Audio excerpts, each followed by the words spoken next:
টোটোওয়ালা ভাই অনেক দিন পরে দেখা, বলছে যে বৌদি এখন ব্লগ করছো না? তারপর আস্তে আস্তে তাকে সারা রামকাহিনী শোনালাম, ব্লগের কি হয়েছে কি হলো, আমার চ্যানেলের নাম, আমি চ্যানেলের নাম তো ওই আগের নামই আছে। বলে বৌদি তোমার সাজাটা খুব ভালো লাগে, টাটা। ওই আবার অটো ঘুরিয়ে এনেছে, বলে টাটা। আমিও বললাম টাটা। ইয়ার্কি মারি একটু, ইয়ার্কি মারতে তো দোষ নেই, বাচ্চা বাচ্চা ছেলে মেয়ে, মজা করে কিছু কথা জিজ্ঞেস করলে তো রাগ করার কিছু নেই, তাই না? আমিও একটু মজা করে নিই, দুদিনের তো এই মজাটাই থেকে যাবে, ইয়ার্কিটাই থেকে যাবে, ইয়ার্কি মারি, কোনো মন থেকে খারাপ কিছু না। দেখি একটা মোবাইলের কভার কেনার ইচ্ছে আছে, কি নোংরা হয়ে গেছে, ফোন তো কেউ কিনে দিচ্ছে না, তা কভারটাই যদি কিনি একটু ফোনটা নতুন নতুন লাগবে।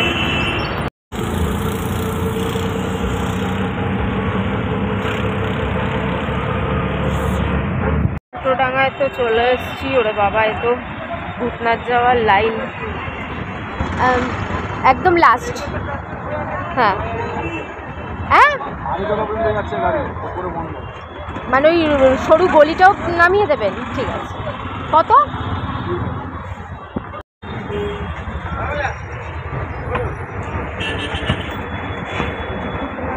অটো যাবে না, একটু আগে অবধি নামতে হবে, তাই ভালো।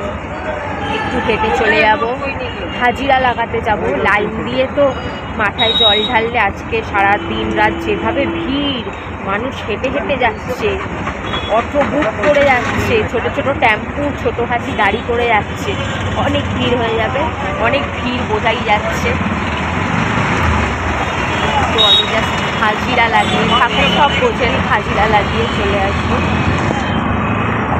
ওয়ালা ভাইটা খুব ভালো ছিল, নালে 100 টাকা খুচরো দিত না, 100 টাকা খুচরো দিয়ে দিল। যেভাবে ভিড় হয়েছে, এখান থেকেই হাঁটা যাচ্ছে না ঠিক করে,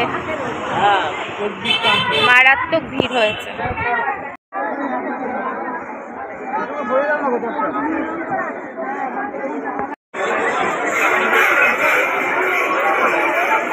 ভিড় দেখো বন্ধুরা, মারাত্মক ভিড়।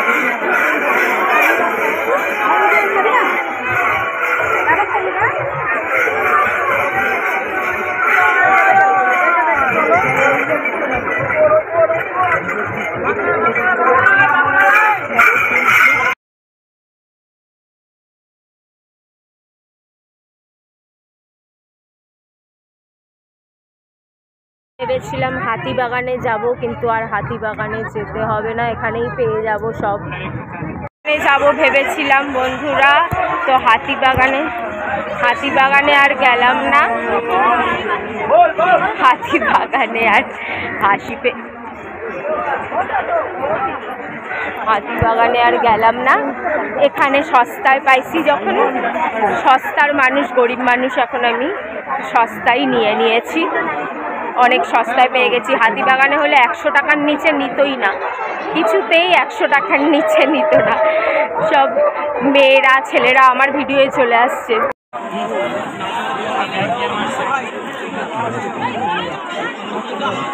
চলিয়ে চলিয়ে দাদা চলিয়ে।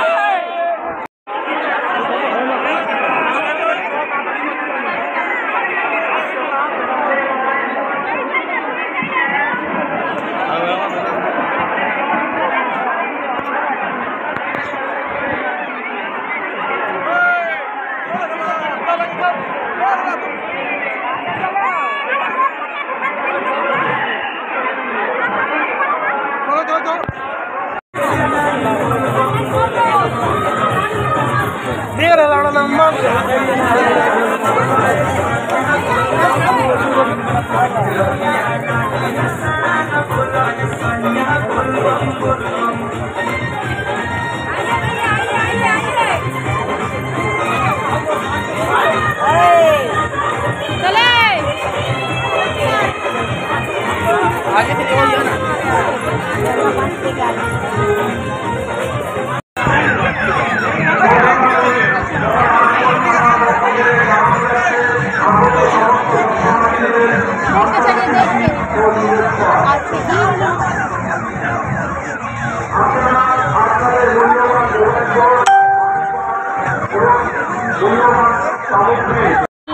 চা নেশা ধরেছে, খাওয়ারও খাইনি, খিদেও পাচ্ছে।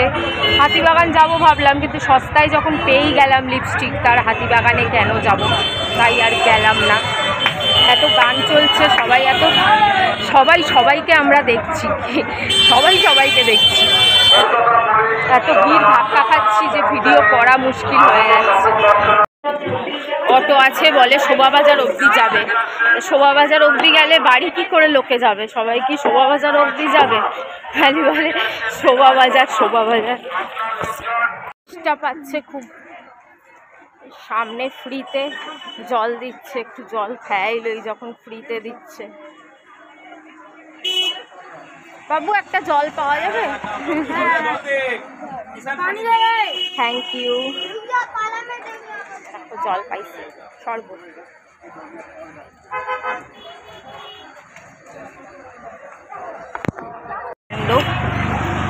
বলে বৌদি কি মাঞ্জা দিয়েছে, তার মানে কি গো?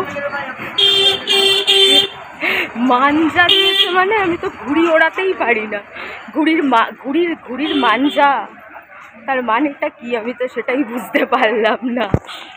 কতক্ষণে সিগনালে দাঁড়িয়ে রয়েছি, কেউ আসছে নাকি জানি না। সব পুলিশ সব গাড়ি দাঁড় করিয়ে রাখছে, কোনো মন্ত্রী আসছে মনে হয় মন্দিরে, আসেনি তো। চলো ফোন নাম্বার নিয়ে যান, আমি 8017 299 254 কল করে আসবেন। হ্যাঁ, আমি যখনই আমার ফোন কিনি তখন আর ডিজাইনার কিছু পাই না, কি জ্বালা বলো। একটু ডিজাইনার আছে কিন্তু হালকা কালার, আর যেই অন্যদের ফোনের কত ভালো ভালো ডিজাইন। গরিব মানুষ হলে যা হয়। একটা ফিশ স্প্রিং রোল 4 টাকা খাবে না? সব প্যাক হবে। একটা চিকেন লাসানি প্যাক করে দেবেন। চলো একটা বুনোর বাবার জন্য আর একটা আমার জন্য চিকেনের আইটেম নিয়ে নিলাম। বুনোর বাবা ভাবে আমার জন্য নিল না রাবণীটা, ও তো খেয়ে কিছু সহ্যও করতে পারে না, তাও নিয়ে নিলাম, ভালোবেসে নিয়ে নিলাম। চলো এসেই খেয়ে নেব, খুব খিদে পেয়েছে বন্ধুরা। বুনোর বাবা চিকেন প্যাটিস, বুনোর বাবার জন্য তো আবার ভালো করলে মুখ কালো করে থাকে, ভগবান জানে আর কিরম মানুষ। এখন দিতে যাবো, দেখবে চিল্লাবে, বলবে গ্যাস হয়, আমি খাই না, এইসব বলবে। বন্ধুরা ভূতনাথের মেলা দিয়ে কিনি দুটো লিপস্টিক, অনেক কম দামে পেয়ে গেছি, তাও একদম নতুন, এই না যে পুরনো। অনেক সময় দেখবে মেলায় সস্তায় লিপস্টিক দিলে কীরকম পুরনো ধুরনো ঝুড়া নোংরা ঠোংরা, মানে দেখেই মনে হয় যে পুরনো। এটা একদম দেখেই মনে হচ্ছে নতুন। আর এগুলোই তো হাতিবাগান ধর্মতলা 100 টাকা করে বিক্রি করে, মাত্র 60 টাকা। 60 টাকায় দুটো, হাতিবাগানে গেলে 200 টাকা লাগতো, এখানে 60 টাকায় দুটো পেয়ে গেছি।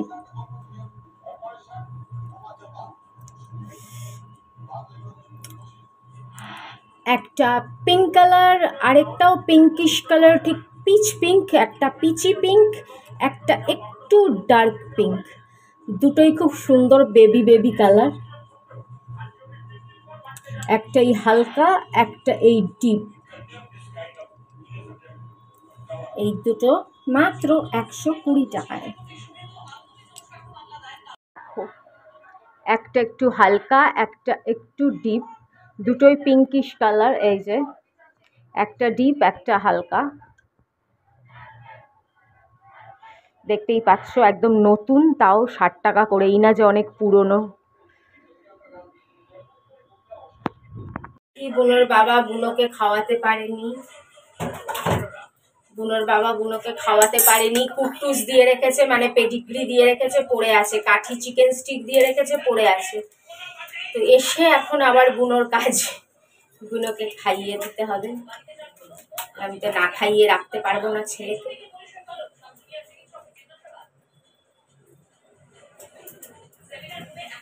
একটা টাইম ছিল বুনো আমার হাতে খেত না, শুধু বাবার হাতে খেত, তোমরা তো জানোই আগের বাড়িতে। এই বাড়িতে আসার পরে ওর বাবা চেষ্টাও করে না আর ও খায়ও না, চেষ্টা করেও না। এই কাজটা আমায় শিফটিং করে দিয়েছে, এটা আমার নিউ জব।